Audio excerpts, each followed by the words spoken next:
adalah gerak tubuh yang ritmis sebagai ungkapan ekspresi jiwa menciptakan gerak sehingga menghasilkan unsur keindahan dan makna yang mendalam.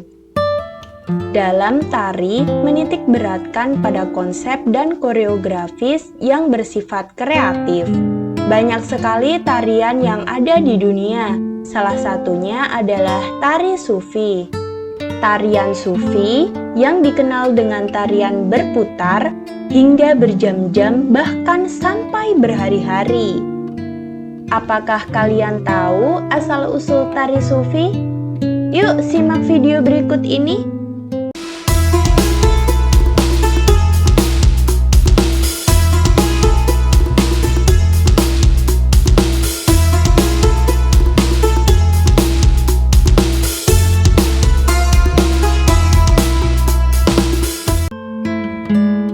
Tari sufi ini memiliki filosofi yang mendalam, dan tari sufi ini mulai dikenal banyak orang karena diperkenalkan oleh salah satu tokoh sufi yang mendunia, yaitu Jalaluddin Rumi. Selain seorang penyair dan mengajarkan ajaran Islam, Jalaluddin Rumi juga mengajarkan sebuah tarian yang saat ini disebut tari sufi. Dalam video kali ini, saya akan menceritakan asal-usul tari sufi yang sudah mendunia ini. Bagaimana ceritanya? Tonton terus video ini ya. Sebelum lanjut, jangan lupa like, comment, share, dan subscribe dengan klik tanda lonceng dan aktifkan notifikasinya supaya terus mendapatkan informasi menarik lainnya. Tarian sufi juga dikenal sebagai whirling dervish atau darwis-darwis yang berputar, atau tarian sema atau mendengar. Whirling dervish pertama kali dipertunjukkan di wilayah Anatolia, Turki sejak abad ke-13. Tarian ini terinspirasi dari seorang penyair sufi asal Persia bernama Maulana Jalaluddin Rumi.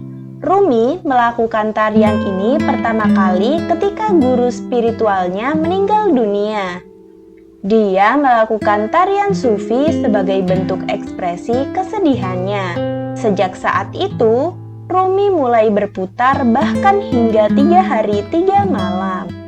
Tapi sebelum Maulana Jalaluddin Rumi melakukannya, Maulana Jalaluddin Rumi terinspirasi tarian ini dari sahabat Rasul, yaitu Abu Bakar As-Siddiq radhiyallahu anhu. Pada mulanya ada seorang sahabat Nabi yang bertanya kepada Nabi Muhammad SAW, "Ya Rasul, kapan kiamat?" kata seorang sahabat. Lalu Nabi menjawab, "Kamu jangan tanya kiamat. Kiamat itu pakai bekal," kata Nabi. Sahabat berkata lagi, "Bekalku cinta padamu ya Rasul. Itu sudah cukup untuk kamu masuk ke surga, karena kamu cinta sama aku," jawab Nabi.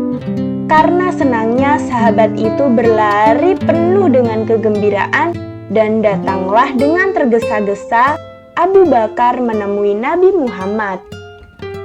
"Iya Abu Bakar," kata Nabi. Lalu Nabi Muhammad berkata, "Barang siapa yang mencintaiku, maka dia akan di surga bersamaku." Betapa gembiranya. Lalu Abu Bakar berjoget sambil berputar hingga jubahnya terangkat. Dari sinilah yang menjadikan Jalaluddin Rumi mengajarkan tarian yang sekarang dikenal dengan sebutan tari sufi.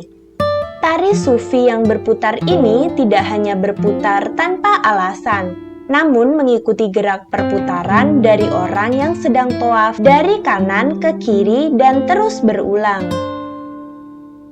Perbuatan yang baik dimulai dari kanan seperti orang tawaf dari kanan ke kiri.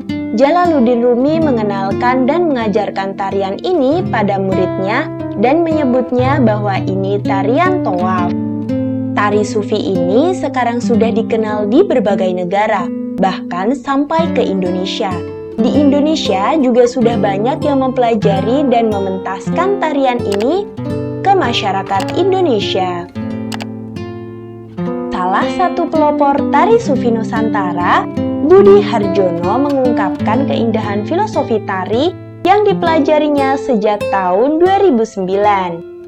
Sejak saat itu, Abah Budi menggunakan tari Sufi sebagai media dakwahnya. Sudah 5.000 lebih penari Sufi yang dilahirkannya tak hanya di Indonesia namun hingga luar negeri. Tari Sufi Nusantara sendiri tak hanya sering mengisi acara keagamaan di masjid, namun juga di gereja. Ini membuktikan bahwa tari Sufi adalah salah satu bentuk toleransi yang menceritakan cinta Allah kepada manusia dan harus disebarkan kepada sesama tanpa memandang agama.